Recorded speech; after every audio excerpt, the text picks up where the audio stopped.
বরবটির সাথে এইভাবে ডিম দিয়ে খুবই মজার এই নাস্তাটা কম সময়ে আপনারা চাইলে সকাল কিংবা বিকেলে তৈরি করতে পারেন। যারা সবজি খেতে চান না তারা এই নাস্তাটা এইভাবে একবার হলো ট্রাই করে দেখতে পারেন। তো চলুন দেখে নিই। এইখানে আমি 150 গ্রাম নিয়েছি বরবটি। বরবটিগুলোকে আমি খুব ভালো করে ধুয়ে নিয়েছি। এখন একটি ছুরি দিয়ে এইভাবে ছোট ছোট করে এটাকে কেটে নিব। খুবই হেলদি এই নাস্তাটা আপনারা চাইলে বাচ্চাদের টিফিন কিংবা বিকালের নাস্তা এটা বানাতে পারেন।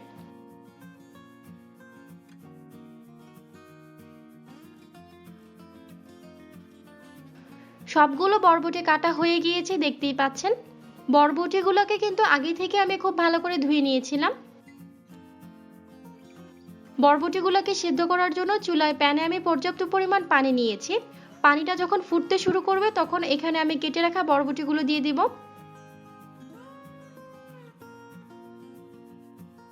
এখন ঠিক 1 মিনিটের মতো বরবটিগুলোকে এভাবে সিদ্ধ করে নিব। 1 মিনিট পর আমি এটাকে এরকম পানি ঝরিয়ে তুলে নিচ্ছি।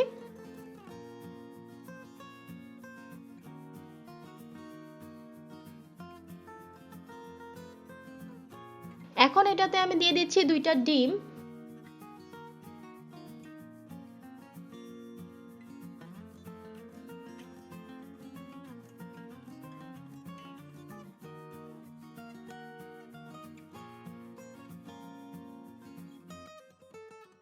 দুই টেবিল চামচ দিয়ে দিচ্ছি পেঁয়াজ কুচি।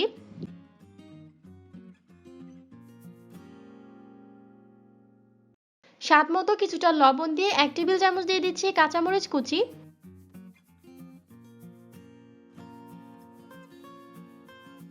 হাফ চা চামচ দিয়ে দিলাম গোলমরিচ গুঁড়া। ময়দা দিয়ে দিচ্ছি 2 টেবিল চামচের মতো।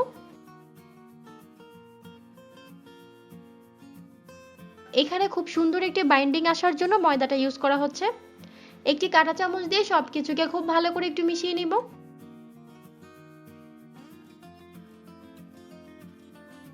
সবকিছুকে খুব ভালো করে মেশানো হয়ে গিয়েছে।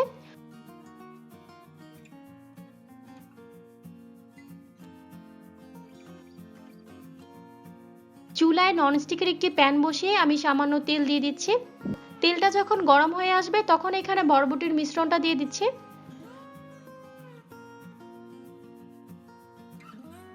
বরবটি আর ডিমের মিশ্রণটাকে দেওয়ার সাথে সাথে এভাবে ছড়িয়ে দিতে হবে।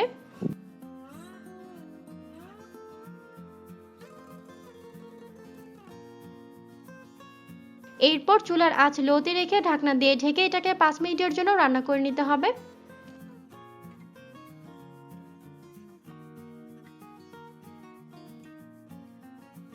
5 মিনিট পর আমি ঢাকনাটাকে খুলে দিচ্ছি। এখন আমি এটাকে খুবই সাবধানে ঠিক এইভাবে উল্টে দিচ্ছি।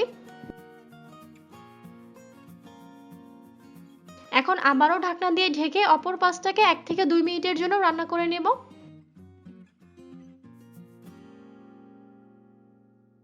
হয়ে গিয়েছে, চুলাটাকে বন্ধ করে এখন এটাকে আমি সার্ভ করে নিচ্ছি।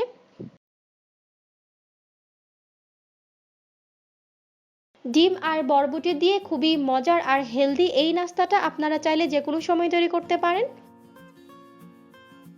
আমি এটাকে টমেটো সস দিয়ে এভাবে সার্ভ করেছি। রেসিপি কেমন লেগেছে কমেন্ট করে অবশ্যই জানাবেন।